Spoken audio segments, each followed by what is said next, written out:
Bom dia,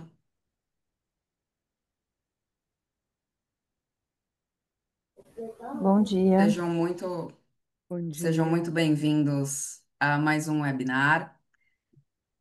O webinar está sendo gravado, vai ficar disponível na nossa página do iHelgov, também pelo nosso website, helgov.com.br/webinars. Eu sou Melissa Bittencourt, sou socióloga, cientista política pela Unicamp, tenho o prazer em atuar esse ano na frente de webinars do Instituto, e ser mediadora hoje no nosso quarto webinar do ano do IHelgov, um webinar com o tema Boas Práticas Corporativas de Advocacy em Saúde, que conta com a presença de duas convidadas com ampla experiência na temática, executivas da área de saúde, mas que também já atuaram no setor privado. Eu tenho certeza que se você se inscreveu, se você está acompanhando aqui a gente hoje, provavelmente é porque já admira o trabalho dessas duas. Então, eu vou primeiro apresentar, ler a mini bio de ambas, para depois Tassira, Tatiana, passar a palavra a vocês para que realizem as considerações iniciais. Tassira Valois é vice-presidente da Abrig, fundadora e presidente da Sinapse Brasil, executiva com ampla experiência no ecossistema da saúde, já atuou em cargos como secretária municipal de saúde, diretora executiva em hospital privado, gerente de relações institucionais e governamentais, na indústria farmacêutica, medical service e diagnóstico. É autora do livro Poder e Saúde, Estrutura de Poder no Brasil e os Impactos da Tomada de Decisão no Ecossistema da Saúde. E Tatiana Porto, diretora de Relações Governamentais da Sanofi, atuou em organizações como Fiesp, CNI, Apex Brasil, Bayer e AbbVie. Hoje é responsável pelos temas transversais de interesse da Sanofi, com foco no relacionamento com o governo federal e com o Congresso Nacional, bem como relações institucionais com associações empresariais, organismos internacionais, missões diplomáticas e demais instituições relacionadas aos órgãos federais. Tatiana, Tassira, novamente, sejam bem-vindas ao webinar. Em nome do IHelgov, eu agradeço pelo aceite ao nosso convite. A gente fica muito feliz com a presença de vocês duas hoje aqui. Melissa, bom dia. Bom Bom dia, dia, obrigada pelo convite. Bom dia, Tatiana. Um prazer estar aqui e revê-la nesse momento. obrigada, Melissa, obrigada, Tassira. Um prazer estar com vocês aqui hoje. Tenho certeza que vai ser uma hora bem produtiva aqui para a gente bater esse papo. Melissa, só quero te falar que nessa manhã, de tudo que eu já fiz, o que estou mais honra de dizer para você é que eu sou membro fundador do RealGov também, né? Eu estou como membro fundador do RealGov e acho que o que vai somar muito no que eu vou dividir com vocês e na minha fala é que eu também estive como secretária municipal de saúde. Então, isso contribui aí para a forma como eu vejo e como eu descrevo a nossa atividade de relações institucionais e governamentais em saúde. Com certeza, né? Eu sempre digo que essa experiência público-privado ajuda, o profissional a ter uma visão sistêmica, né, da área. Então, certamente isso é uma vantagem. Meninas, eu tenho um roteiro aqui com algumas questões, mas caso o pessoal, né, que está aqui conosco no chat, na sala Zoom, queira também endereçar questões às duas convidadas, pode fazer pelo nosso chat, tá? Eu, a Márcia aqui do Helgov, a gente vai ficar acompanhando a movimentação de vocês para que nos últimos 10, 15 minutos do webinar a gente direcione essas questões às convidadas. Bom, Tassira, Tatiana, Na experiência de vocês, ampla, né, como eu já citei, como o advocacy corporativo pode contribuir para avanços em políticas públicas de saúde no Brasil? Eu acho que a gente pode, Tassira, começar por você e depois eu comento, ou eu complemento. A gente pode fazer assim? Pode Então tá sim. bom. Então, the floor is yours. É, bem, o primeiro. A primeira consideração que eu gostaria de trazer é a necessidade de que nós, profissionais de relações institucionais que atuam em saúde, precisamos desenvolver algumas competências e alguns conhecimentos fora da área de relações institucionais governamentais, que é a dinâmica do sistema de saúde. Então, como é que esse sistema de saúde funciona? Para que a gente realmente, no nosso papel de relações institucionais e governamentais, possamos trabalhar para integrar inovação, que geralmente é o que a gente está levando, ou inovação de processo, ou inovação de medicamento, ou inovação de medical device ou de serviço, com as políticas públicas e com o interesse da sociedade. Então, eu vejo que essa qualificação ela é essencial para que a gente possa trabalhar através do advocacy corporativo, somando forças com o sistema de saúde e agregando valor para a sociedade, né? Então, compreender essa dinâmica do sistema de saúde brasileiro, nessa tríade, né, tripartite, financiamento e as pautas que fazem parte de cada uma das agendas, eu acho que é decisivo para que nós tenhamos um papel de realmente impacto para as nossas corporações e para o sistema de saúde, para a política pública, né?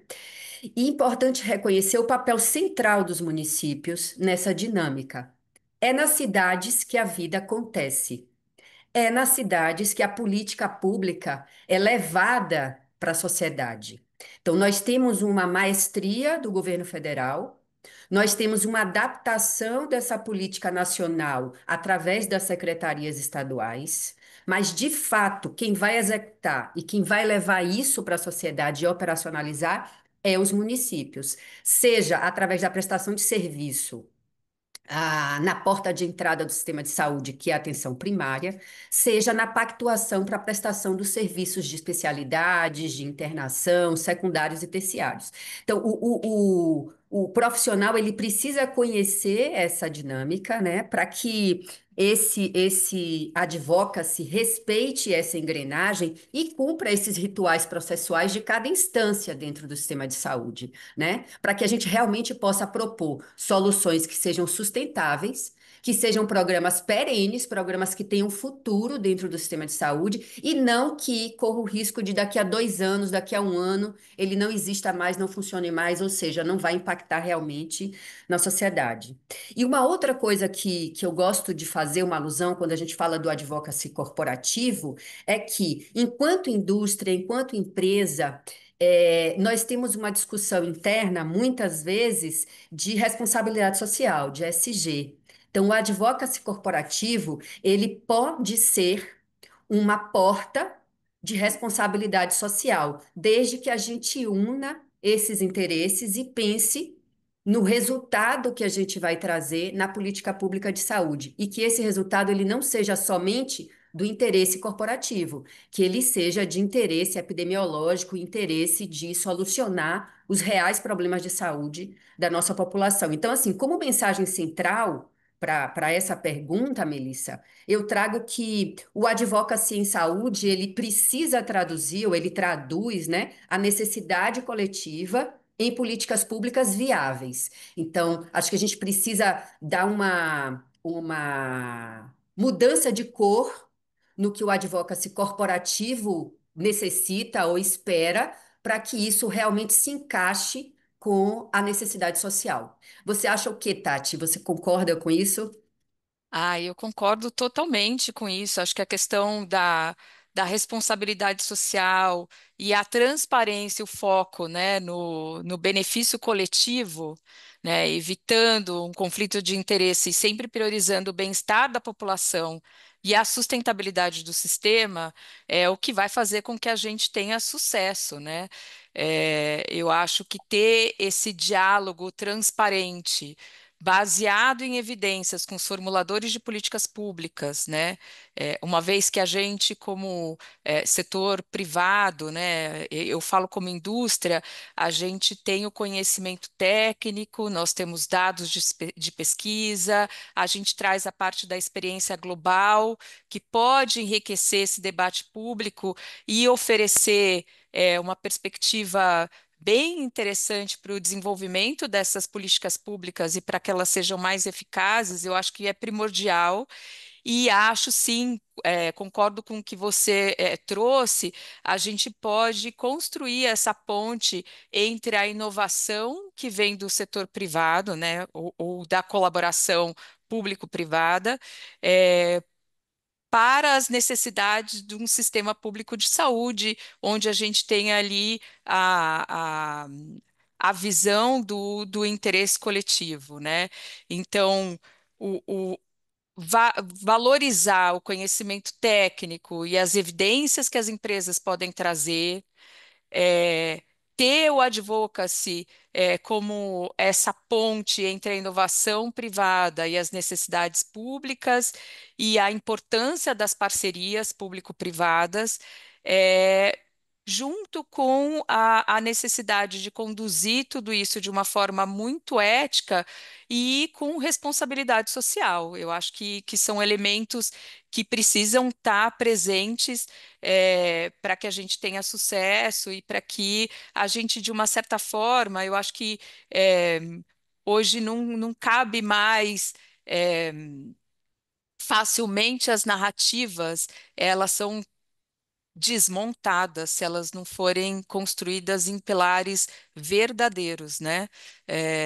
Então é isso que eu acho que é primordial, fundamental para que a gente consiga construir algo sólido, sustentável e que não existe o bem apenas para um lado, né? Esse equilíbrio vai ser necessário.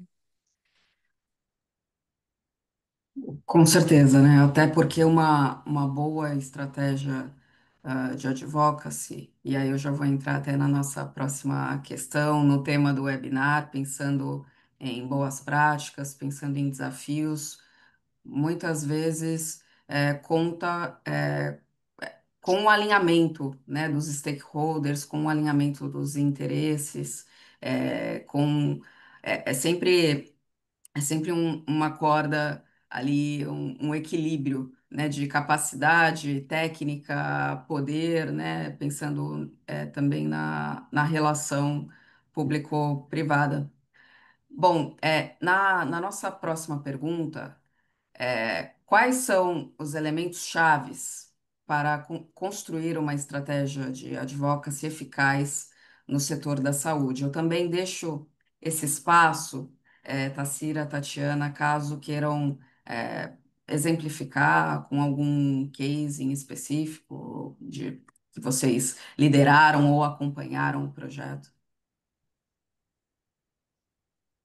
Bem, como a Tatiana me deu para começar primeiro, né? Deixa eu cumprir o meu desafio. Bem, eu acho que a primeira parte desse processo, Melissa e Tati, é que a gente conheça muito bem de que problema a gente trata. De que agenda a gente trata, o que que exatamente a gente vai construir esse advocacy. E aí a gente possa estruturar um processo. E esse processo, ele passa em primeiro plano em a gente conhecer os dados epidemiológicos, conhecer os dados de disponibilidade de serviço, disponibilidade de profissionais, porque nós temos aí um grande número de desafios no sistema de saúde quando se trata de prestação de serviço. E ao final, o nosso advocacy tem no centro a vida. Né, a vida das pessoas. E a gente precisa considerar toda essa disponibilidade quando a gente leva essa nossa pauta, essa nossa agenda. Esse conhecimento de dados, ele precisa estar muito bem estruturado e muito bem real, que a gente trabalhe com dados os mais recentes e os mais novos, né, dados bem em real time, em tempo real, para que isso faça realmente a diferença nessa construção do nosso processo estruturado. Depois, a definição de onde a gente vai levar essa mensagem, de onde a gente vai levar essa pauta, né? Quem são as partes interessadas? Quem tem essa pauta, esse desafio, essa dor de cabeça? A quem isso tira o sono? É o governo federal, o governo estadual, o governo municipal? Definindo em cada que governo é, qual dessas esferas de governo, quem necessariamente responde por essa solução. E a gente precisa mapear muito bem conhecer muito bem essa autonomia de decisão para que a gente tenha uma, um êxito no que a gente está levando. E aí a gente vai adaptar a nossa mensagem, né? A gente tem uma mensagem que é corporativa, como a gente falou anterior, que é a necessidade do que a gente está levando. A gente tem a necessidade de colocar dentro dessa mensagem a necessidade social, a necessidade estruturada de sustentabilidade desse projeto e definir quais partes interessadas vão receber essa mensagem, adequar muito bem essa mensagem e acompanhar essas etapas de desenvolvimento do advocator. Quem vai nos ajudar a desenvolver e a levar essa pauta? E a partir daí, a gente conhecer todo o processo, todo o ritual dessa construção de política pública e acompanhar essa agenda, essa formulação, essa regulação, essa implementação, monitoramento, diante de todo esse ritual processual da construção de política pública, sem esquecer, sem deixar de lado, sem fechar o olho, sem respirar fundo com relação à ética e ao compliance. Nós temos uma responsabilidade de que todos os nossos atos tenham transparência. Nós temos a responsabilidade com a atuação da nossa área de conhecimento, de que haja uma diferenciação muito grande entre o que eu estou levando enquanto atuação de RIG, enquanto associado do IRELGOV, enquanto associado da BRIG, enquanto responsável pela reputação da minha atividade de relações institucionais e governamentais, do que é lobby, do que é tráfico de influência e do que é corrupção. Para um profissional que atua, para um responsável por essa construção de política pública, não pode haver dúvida nenhuma em qualquer passo dessa atividade. E aí a construção da relação de confiança, né? Essa relação de confiança que você vai construir com o seu advocate ou com a parte do governo, ela tem que ser consistente, ela tem que ser coerente com a sua atividade e com a sua pauta. Essas propostas precisam estar sempre baseadas em evidência e no compromisso com o interesse público. Não dá para a gente levar o que não é do interesse público.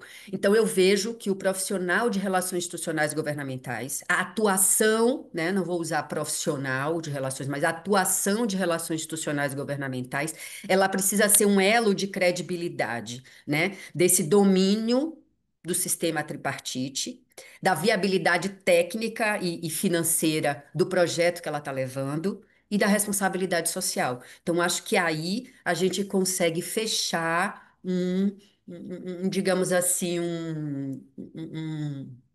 uma linha de raciocínio de atuação de responsabilidade de boas práticas. E eu queria dividir com vocês, não vou contar a história, mas vou dizer que alguns cases que eu já participei e que podem ser ilustração de boas práticas de relações institucionais e governamentais, que um foi a política do AVC.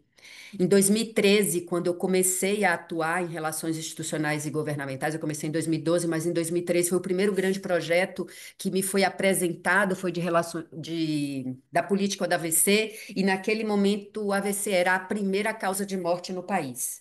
Nós tínhamos um grupo de médicos muito bem intencionados que tinham conseguido colocar a trombólise química num protocolo do Ministério da Saúde, mas essa trombólise química ela não saía do papel. Ela virou protocolo do Sistema Único de Saúde, mas depois nada aconteceu. Então, quando isso chegou até mim, eu desenhei um projeto para que essa associação pudesse trabalhar, que a Rede Brasil AVC pudesse trabalhar, e isso gerou um case, né, que a gente tem aí desde 2015 vários resultados importantes dessa política, que ao final para a sociedade trouxe um número maior de centros de tratamento, um número maior de profissionais capacitados, a, a, a instrumentalização maior dos hospitais públicos para que recebessem a trombectomia mecânica, porque ao final, em alguns casos, somente a trombectomia mecânica resolve, e essa era o interesse da corporação que eu defendia naquela época, eu era da indústria, e eles queriam colocar a trombectomia mecânica no SUS. E conseguiram colocar isso 8 anos depois que a gente começou o processo. Foi um processo muito lindo, a gente pode contar essa experiência para vocês no outro momento, mas o Brasil virou referência mundial ao ponto da médica responsável por esse movimento aqui no Brasil, a doutora Sheila Martins, se tornar presidente da World Stroke Organization. Ela saiu agora, final do ano passado, e uma outra latina, um outro profissional latino entrou. Ela foi a primeira profissional latino-americana a presidir, a primeira mulher e primeira latino-americana a presidir a World Stroke Organization. Foi muito interessante. E outros dois projetos que eu vou mostrar para vocês aqui rapidamente foi a construção da proposta Saúde São Paulo, em que a minha empresa assessorou a construção desse projeto. Eu coordenei diretamente um projeto que demorou 18 meses para ser construído e ouviu mais de 120 profissionais, envolveu mais de 120 profissionais das diferentes elos da cadeia produtiva da saúde, setor público, privado, todos. Saúde suplementar, na construção de uma proposta que pudesse ser discutida como compromisso de construção de plano de proposta de governo para todos os candidatos ao governo do Estado de São Paulo. Foi um projeto muito bacana e que resultou em que nós sentamos e ajudamos a construir todos os programas de governo de todos os candidatos. Foi muito, muito bacana. E ano passado, a construção desse guia de ações para municípios saudáveis, que foi construído com o mesmo objetivo para a eleição dos municípios, em que a gente envolveu os candidatos a prefeito e os coordenadores do programa de saúde de todos os candidatos a prefeito da cidade de São Paulo. E depois houve o desdobramento para que qualquer município do Brasil pode utilizar esse guia aqui. Então, são cases que eu acho que são muito interessantes de boas práticas de relações institucionais governamentais que valoriza a nossa atividade enquanto atuação de relações institucionais e governamentais e a necessidade de que a gente esteja envolvido em processos cada vez mais estruturantes. Passei mais do que o tempo que a gente combinou, Tati, mas me perdoe. Não, fica Imagina. tranquila. E Não, é muito bom, Oi, desculpa. desculpa, Tati, mas é muito bom, Tassira, você mostrar, né, esses materiais, porque de fato a elaboração de guias, de manuais, é um ponto.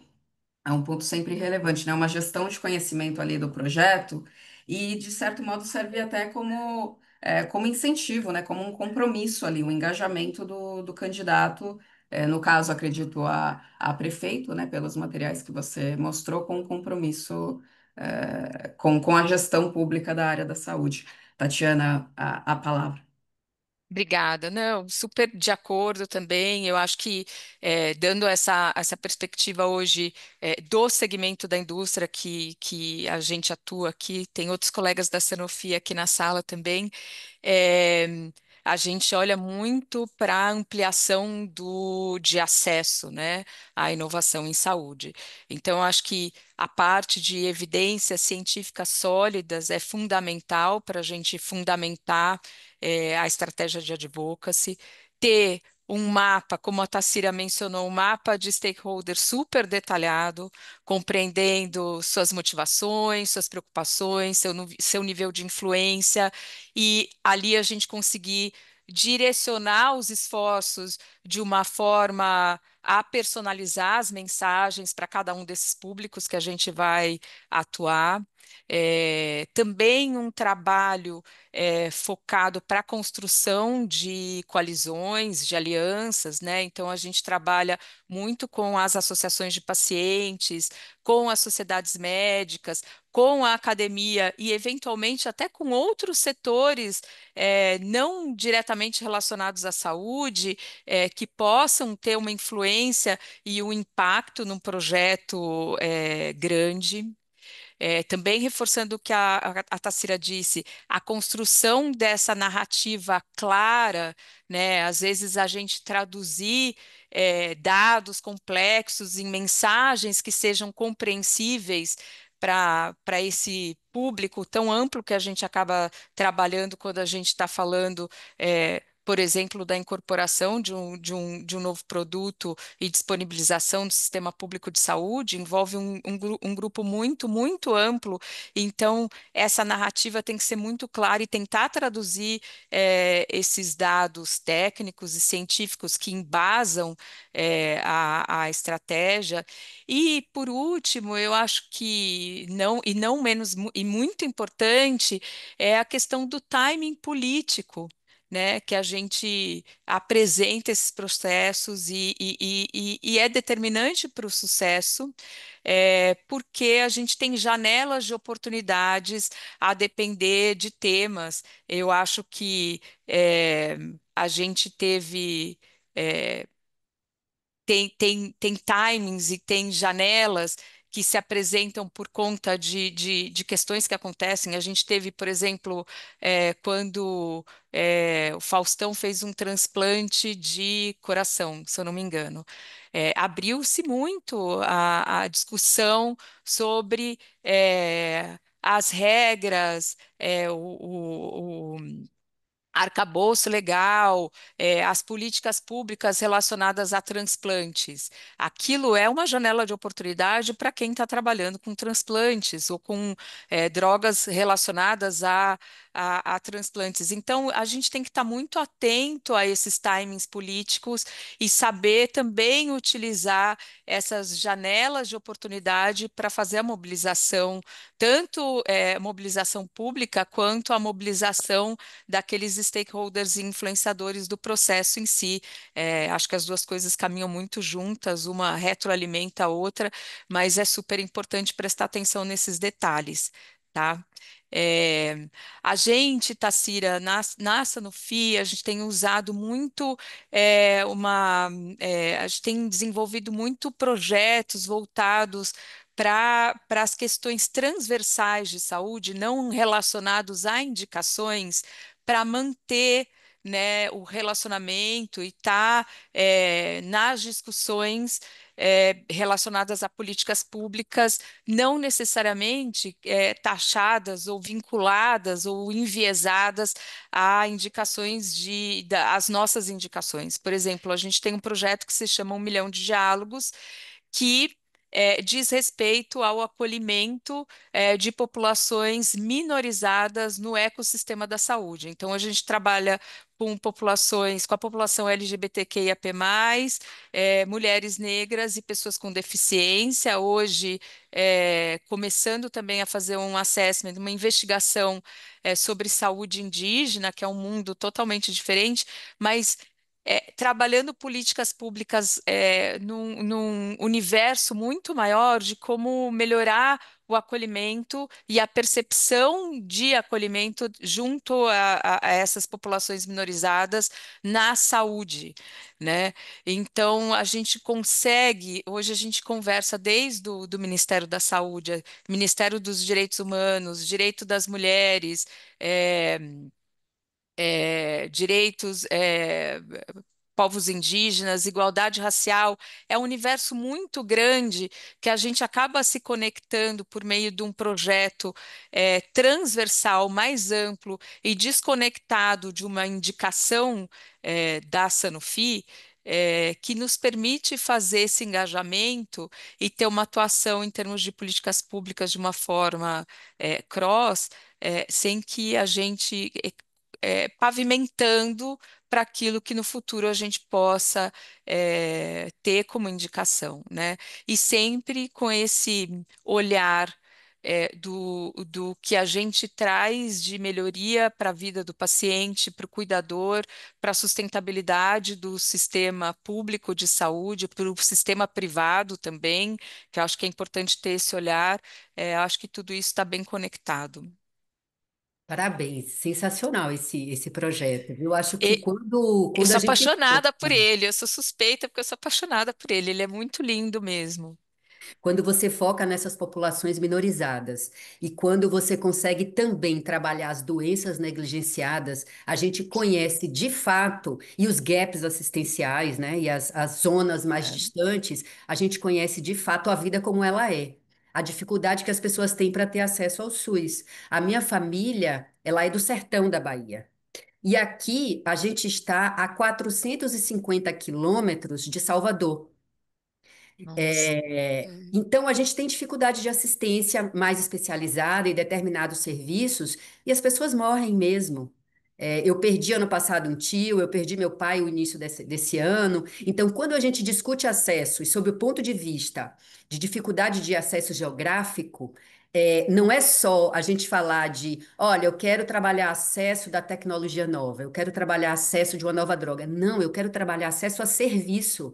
Eu quero trabalhar acesso à assistência, eu quero trabalhar acesso à vida, porque as pessoas morrem porque não conseguem chegar, né? Então, acho que é a nossa É, responsabilidade de entender isso. Então, lindo projeto, sensacional. exato. E às vezes a gente entender também, a gente tem uma postura de humildade nesse projeto, porque a gente tenta dar protagonismo a representantes dessas populações minorizadas, porque muitas vezes a gente cria estratégias com um olhar nosso.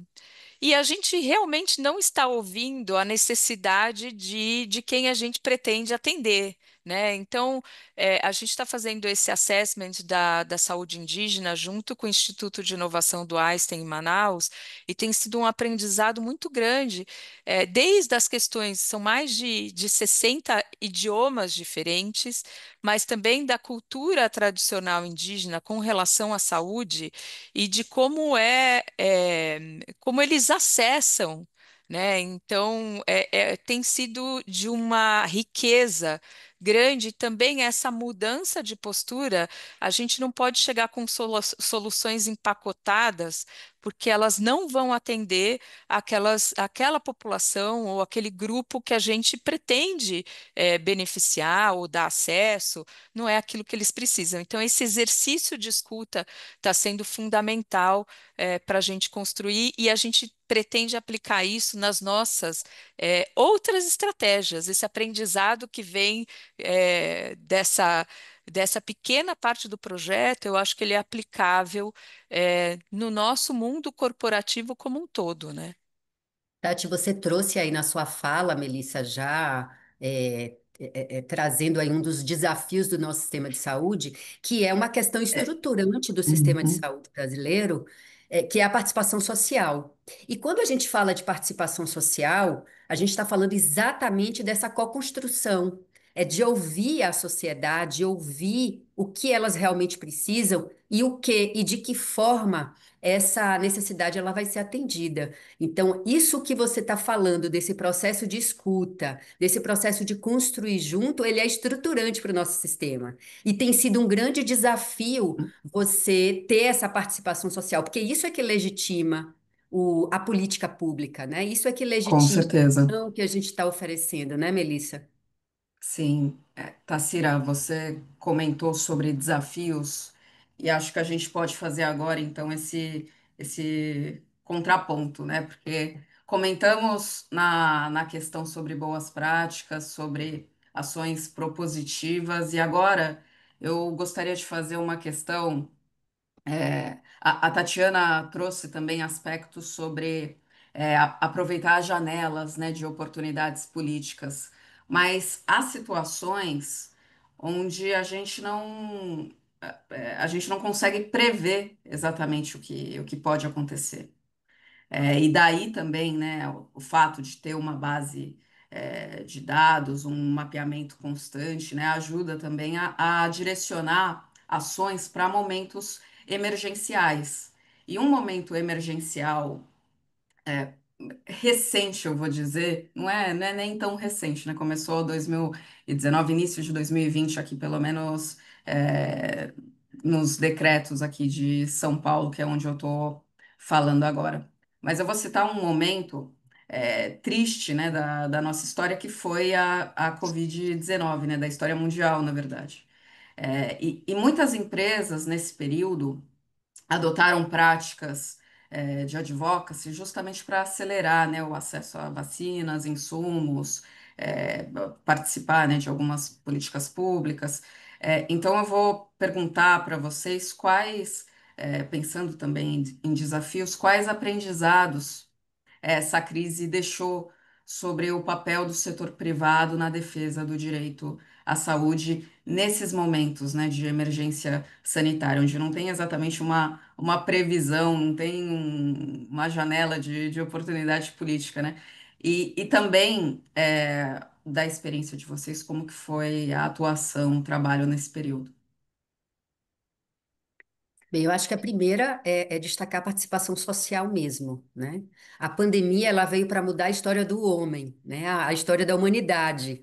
Então, é um capítulo em que trouxe para nós desafios, mas também oportunidades de aprendizados únicos. Muitos nós já estamos vendo que não aprendemos, mas outros a gente pode incorporar a nossa sociedade e a nossa atividade profissional.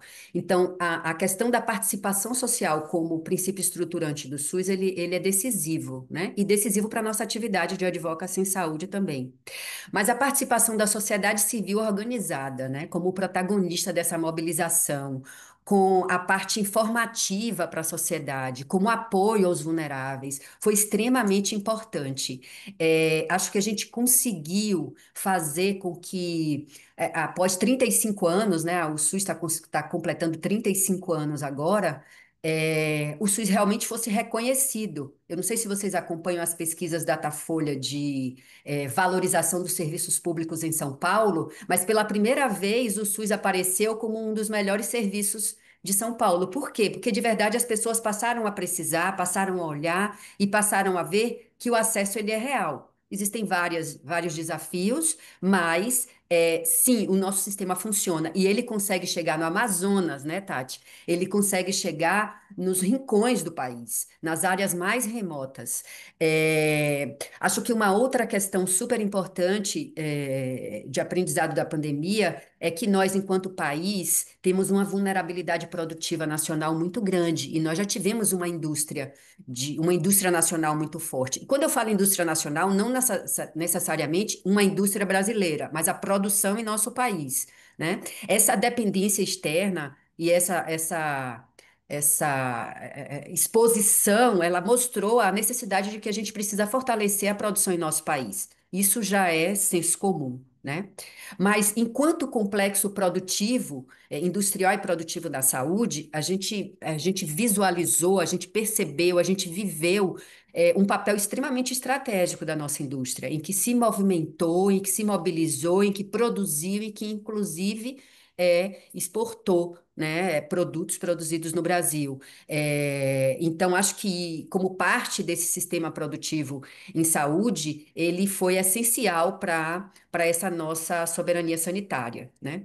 Bem, acho que resumindo, o principal aprendizado para a nossa área de relações institucionais e governamentais é que o advocacy, a relações institucionais e governamentais, ele é responsável por aproximar governo, empresa e sociedade, né? Construindo esse elo de confiança, trabalhando com transparência e com foco no interesse público. E naquele momento da pandemia, a gente conseguiu ver isso de forma escancarada, né? A gente conseguiu ver isso de forma muito clara.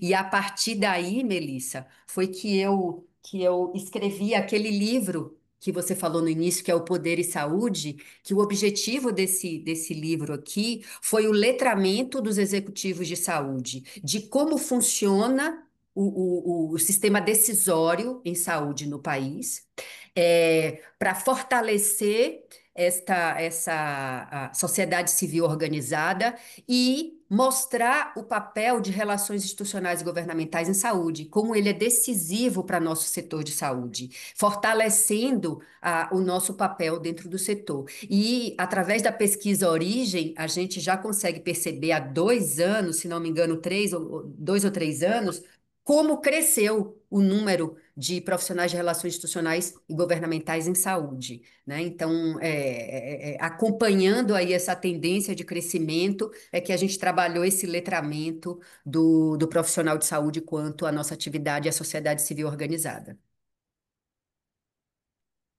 Bom, então eu já vou entrar aqui, Tassira. Obrigada, assim, acho que você trouxe uma visão muito ampla e completa.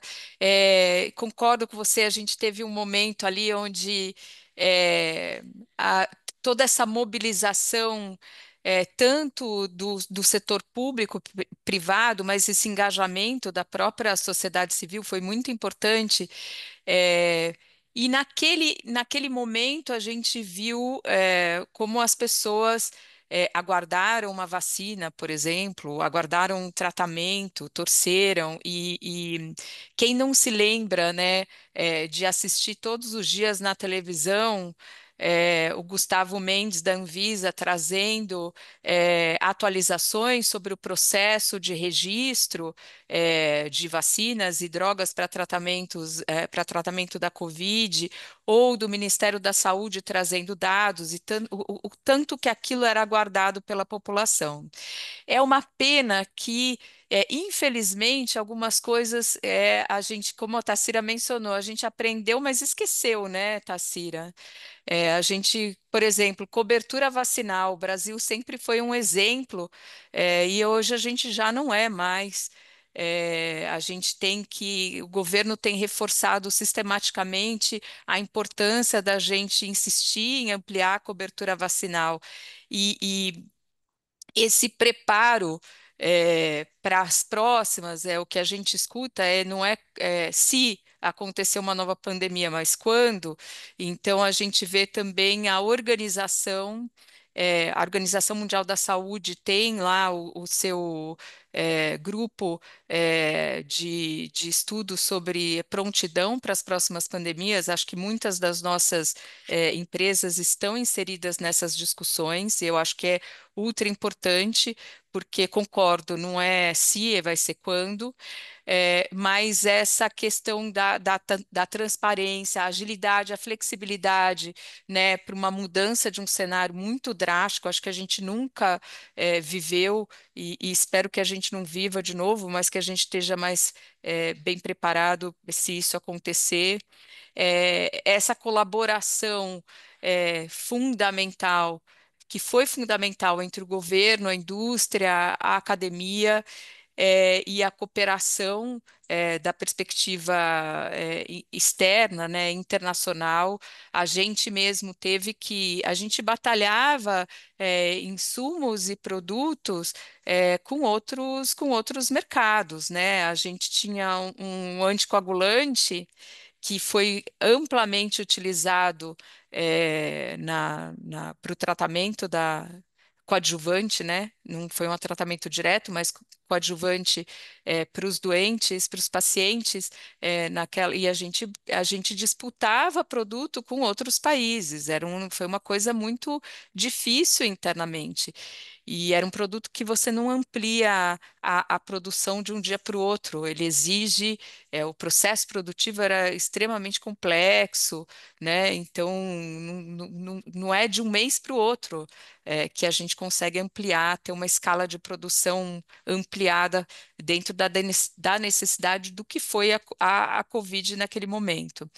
Eu acho que é um exemplo também que a gente teve e que eu acho que a gente deve perseguir é essa questão da comunicação e da transparência, né? Como eu mencionei, todo mundo aguardava o Gustavo Mendes todos os dias trazer novidades sobre o processo de evolução do registro da vacina. Então, essa comunicação clara, baseada em evidência, o combate à desinformação, porque foi uma realidade naquele momento, como ainda é uma realidade hoje. Então, existe muita desinformação. E ter uma clareza, transparência nas ações, né, eh, que fazem também o aprimoramento da confiança pública no processo em si. Eu acho que ali teve um desafio muito grande, que era a necessidade de equilibrar urgência com segurança, né?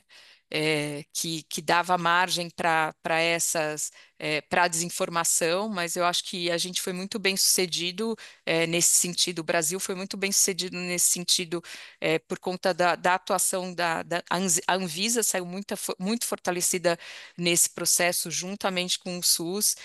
E um outro desafio, eu acho que foi garantir esse acesso equitativo às soluções que estavam sendo desenvolvidas. E eu acho que aí a priorização do público, veja, todo o sistema de imunização foi feito, o sistema público no Brasil, para que não houvesse essa discrepância, esse desequilíbrio. Eu acho que foi muito importante e eu acho que a gente traz exemplos daquele momento crítico, dessa crise grave gravíssima que a gente viveu, que a gente não pode deixar cair no esquecimento, mas são aprendizados. Acho que esses foram os nossos aprendizados, né, como indústria, como sociedade, para aquilo que a gente quer no futuro. A gente só não pode se esquecer desses aprendizados, que eu acho que, infelizmente, é, Melissa, você falou, parece que faz tempo. Para mim, parece que foi ontem, assim, e ao mesmo tempo, né, é, não é um horizonte temporal tão grande para já cair no esquecimento, para a gente estar batalhando de novo por cobertura vacinal, para a gente, né, esquecer, tudo isso que a gente passou. Sim, até porque o aprendizado gera conhecimento que nos protege caso aconteçam outros exemplos, outras pandemias em nosso país. Gente, quando a gente conversa e quando a conversa é boa, o tempo passa voando. Então, o que que acontece? Estamos nos nossos 10 minutos finais de webinar. Respeitando o tempo, claro, né? Eu vou endereçar duas questões que recebemos aqui no chat. A primeira é do João Paulo.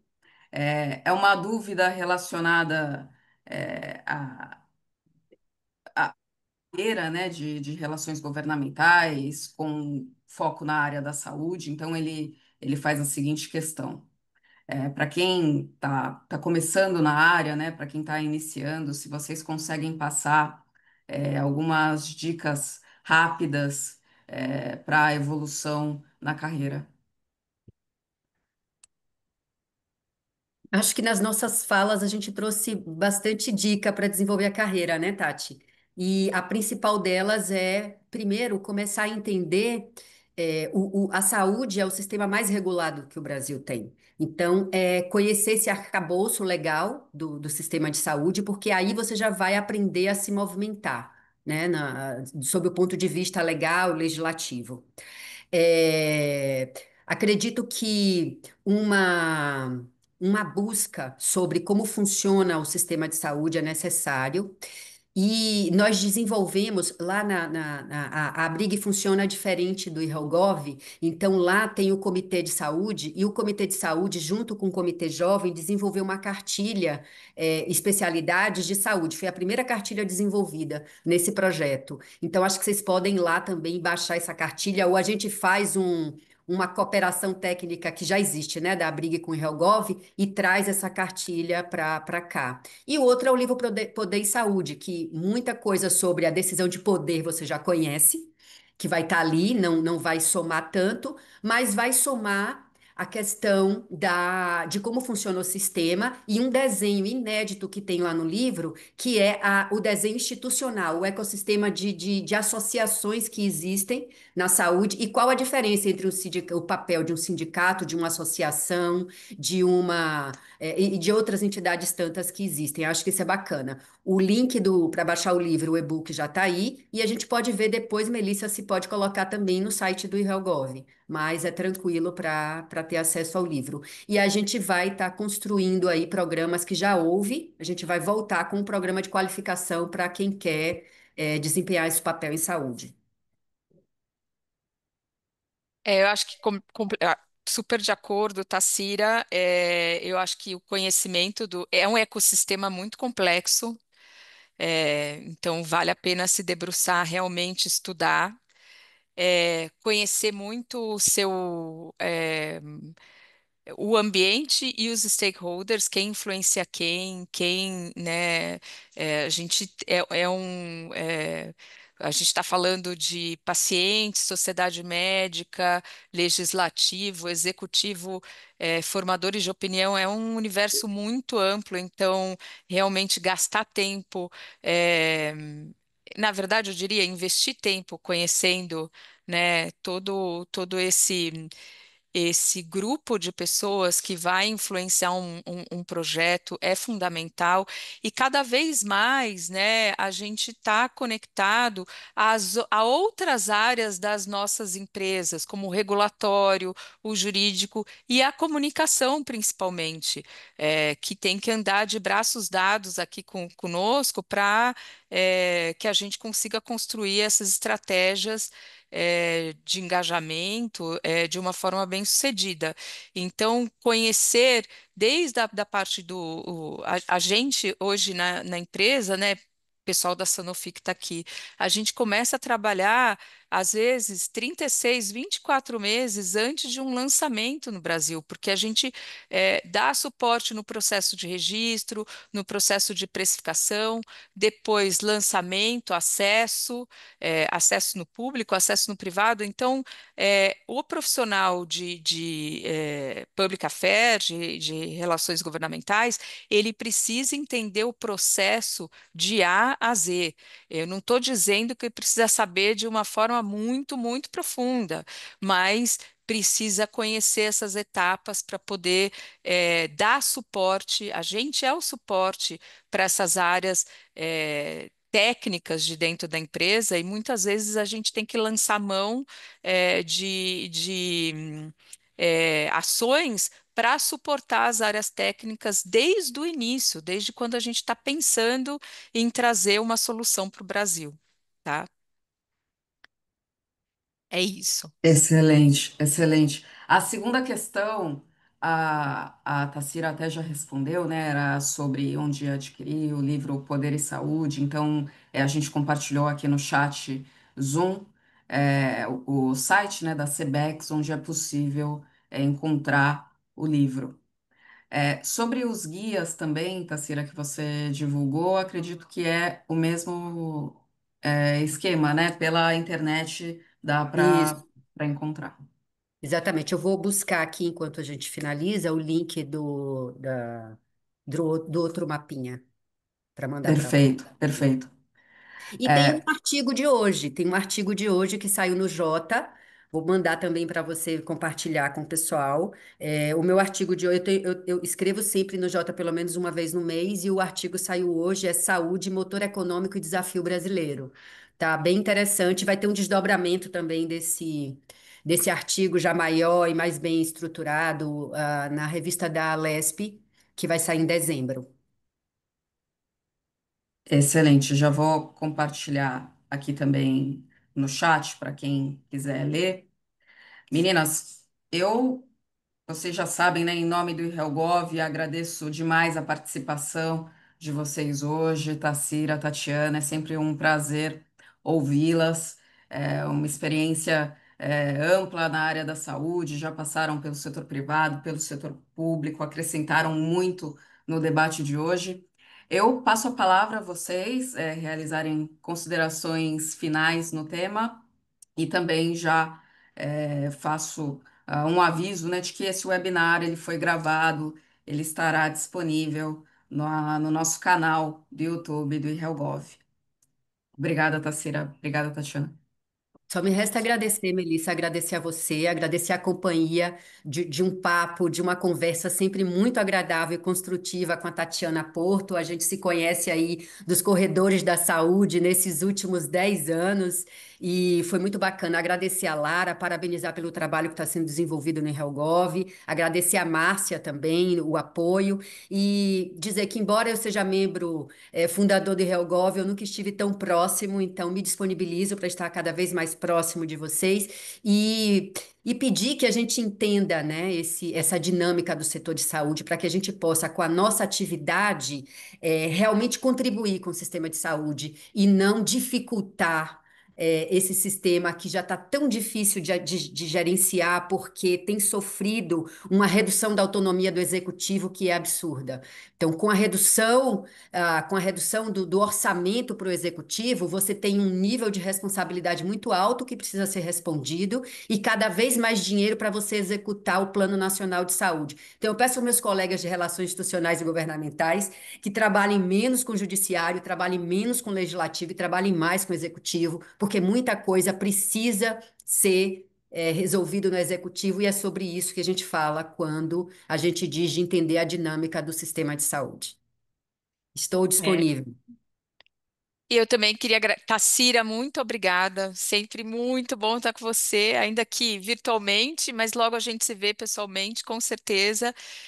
Melissa, Márcia, obrigada.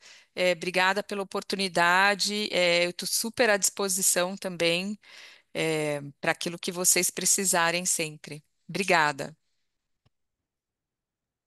Muito obrigada, Tatiana, Tassira. Obrigada também a quem nos acompanhou aqui ao vivo hoje, presencial. Presencial ótimo, né? Online, no Zoom. É a vontade de encontrar presencial também com vocês. Convido a todos, né, a acompanharem a nossa página no LinkedIn, que lá a gente sempre vai postando essas ações de webinários, link de inscrição para as atividades. Que tenhamos um bom dia. Ótimo. Obrigada. Um abraço para vocês. Tchau, tchau. Tchau, Obrigada, tchau. forte abraço. Tchau.